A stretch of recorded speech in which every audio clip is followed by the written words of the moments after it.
Hello everyone, so we have another Sketchbox to open today. Going right inside, let's see, we've got a substrate here, hot press watercolor paper by Rembrandt. Ooh, what's this? Oh wow, look at this, a Daniel Smith extra fine watercolor selection of colors. Nice selection, pretty small little dots. Let's see, I'm going to try to grab the rest of this. Yep, I emptied it out, and we have some tissue. Here's the art. This is by Nikolai Shaver. And we'll toss that aside for now. What's this? Qpixel Sketchbox. Pair your Sketchbox art supplies with the Qpixel app. Okay. Not sure what that is, but that's something new. And the menu, which I'm going to, let me take a piece of, ooh, this is nice and thick, piece of this and set it aside, and I will flip this over so that we can see the menu. And something has come out of my tissue. Let's grab the rest of it. Move the tissue aside. We have, actually I'm going to scoot the watercolors over. Ooh, these are so cold. What a cute sticker. I love that they used turquoise for that. And my freezing cold looks like Holbein acrylic gouache in, what is this? It says, it's spelled differently on there, but I think it's Jaune Brillant. I'm not sure how to pronounce that, if it is, but light green and magenta. That's an interesting selection of colors. And then we have a lovely paintbrush here in a number 4, a pointed filbert. I don't think I've had a pointed filbert before. Okay, it's not really wanting to focus, but hopefully you can kind of see that there. And then it says it's a twist on the classic filbert. I'd like to try that. And then we have this large set. Ooh, it's a set of 12? Is that right? Wow, that's very generous. 12 curated colors, King Art Pro fine liner set that says vivid fine liners, water-based ink, it will reactivate with water. So, interesting. Use them on top of the other materials, or I wonder if you could dilute them. Okay, I need help opening this. Yeah, I should have just grabbed something sharp. I went and just clawed at it for far too long. Ooh, they're pretty nice feeling. So 0.4 millimeter line, triangular shaped. Yes, they are triangular shaped, so that way they don't roll around as much, maybe. Let's go ahead and turn this way and swatch out all the little colors.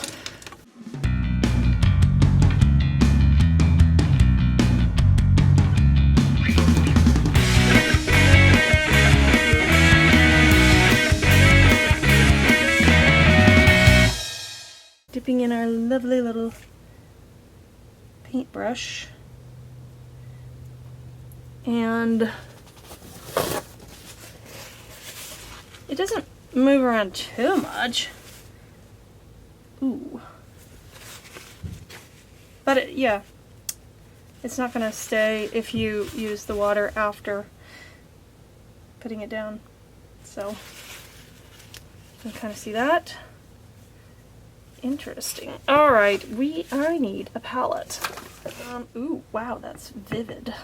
I'm just going to put a little bit. I have to remind myself this is acrylic gouache, so whatever I don't use right now is just gonna harden and not be able to be used again.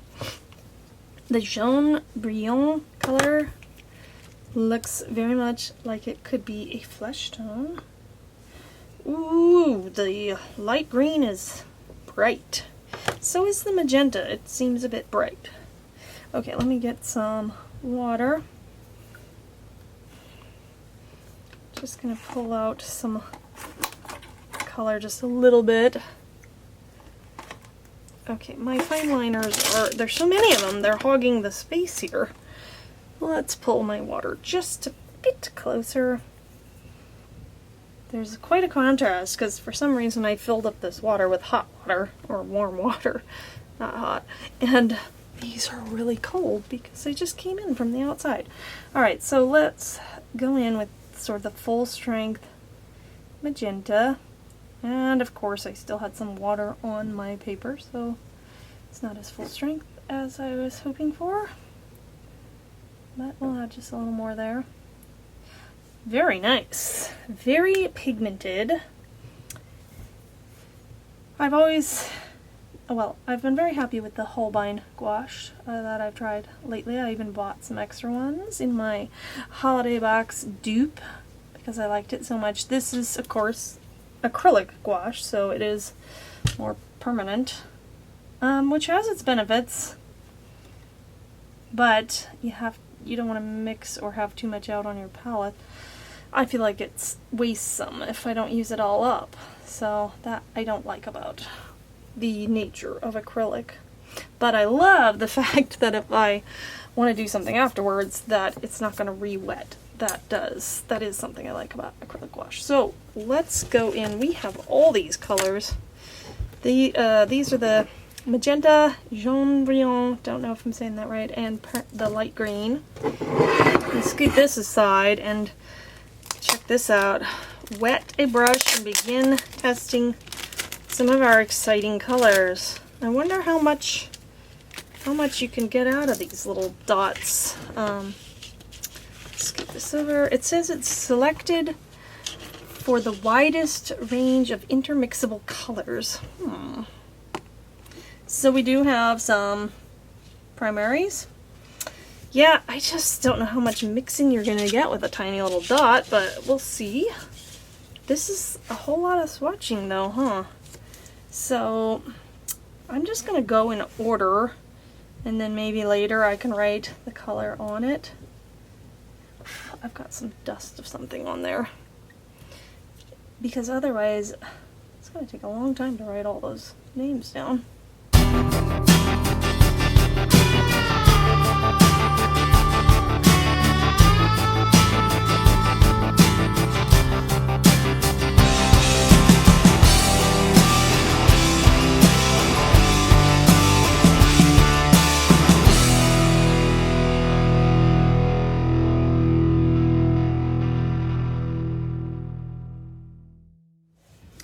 I'm gonna start with ultramarine blue. This is right there. What is this? This is a warm blue, is that right? I can't remember. And I feel like I'm completely brain dead right now. So then let's go with the Layers on Crystal. The one you saw me dip into. Hopefully you saw me dip into it. Alizarin Crimson. Cannot talk. Interesting. I'm not getting a great mix there. Did I mention I'm not that great at color wheels? Let me just say that. Of course, it's fairly obvious here. And I'm just gonna wet this section here. And what do I need? I need a yellow. Should I go with the lemon or the gamboge? Let's go with lemon.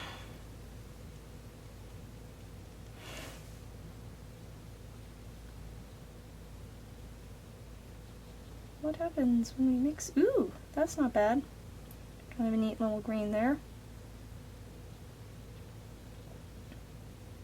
I like this little hint right there. The darker green. What was it? It was this color, so I'm going to put a little more right there. And a little bit more lemon yellow right here. Okay, maybe a lot more lemon yellow.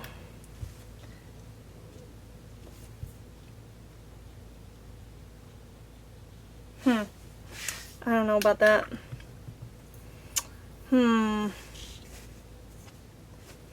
Okay, well, enough of my playing around with color wheels, etc. Maybe if I do some more, I'll show you what I did. I need to do some art with this. We have a million colors. Let me zoom back out to work with here. Okay, maybe not a million, but so I think I'm gonna draw something and pop it on to the end of this. Thanks for watching and have a wonderful creative day. Bye. Okay, final thoughts here. So firstly, I was making a lovely background, but the paintbrush was a little bit too small. I had to bring in another one, but look at that lovely spread of color. Now, that brings me to the paper. I went with meh. Maybe it's because I'm not super familiar with hot press or I don't use it a lot, but I found that the paper, the materials were drying faster than I wanted. So I did use some salt on the background here. And the paints, I really liked the acrylic gouache as well as the Daniel Smith watercolors. Here I watered down the gouache to make a flesh tone. And let's see, what else? I loved the paintbrush. However, I did find it was a bit small for just doing the larger things, but I really loved the point that it comes to and the details that I could get with it. I still need to try out some leaf shapes. I haven't tried it for anything like that. Here I was just using it for putting down color and details and things, but not using its shape to make certain shapes, if you know what I mean. So I do want to try that next. Now, though I loved all the colors and I liked how the gouache worked with the watercolor, I think I gave a meh on as far as the compilation of supplies. I think maybe they just tried to do too much, and it might have been better, like, as I think another YouTuber said, having another tube of gouache, and also the combination of the three particular gouache colors that we got. Not sure that I loved that. I think that you'll see here in a little bit that the jaune brillant and the magenta make a really beautiful rosy color that I use for the lips, but the green, I'm not sure about the green. I did use it in conjunction with the watercolors to make, I believe I used it for the hat. Is that right? Yes. And I used it with maybe ultramarine blue to make a darker green, but it does not mix into a pretty color with either the jaune brillant or the magenta. So I don't know, they don't work as well together, the three colors, but they worked really well with the watercolors. But how often are you mixing watercolors with acrylic gouache? I don't know. So that one I wasn't sure about. I really liked the mixture of the jaune brillant with the English red ochre Daniel Smith watercolor to make the hair color that I did there. It's a lovely reddish color. So I really liked how that worked out. And again, love the tip on the paintbrush. You can see how I go into for details with the eyes and was able to do that. Here I'm doing the fine liners. I just saved them for last. I did think about scribbling them on a palette and using them, but we have so many other watercolors, so I didn't even bother. Plus they have a tiny tip. They work like fine liners, so they're good. And I did like that there were so many colors, but yeah, it's not super excited about that supply. I was missing that there isn't a black, because when I went in to do eyelashes, I'm like, I used gray and then I went over it with a dark blue. But yeah, you know, there wasn't a black, there wasn't an orange in the fine liner. But here's the detail of the paintbrush, and I'm doing the eyes. I lost a little bit of my white, so I think I will go back with a jelly roll and just put my little highlight back in the eye, but I didn't do that on camera because it's not in the box. So this is how my little piece turned out. And I really like it. What do you guys think? I am definitely going to do some more. If I have time, I'll film it. I haven't checked out the app yet, so I want to try that and maybe do something with that. Thanks again for watching. As always, have a wonderful and creative day, and hopefully I will see you again soon with some more art from the supplies, used from the supplies on this box, and check out that app as well. Thanks for watching. Bye!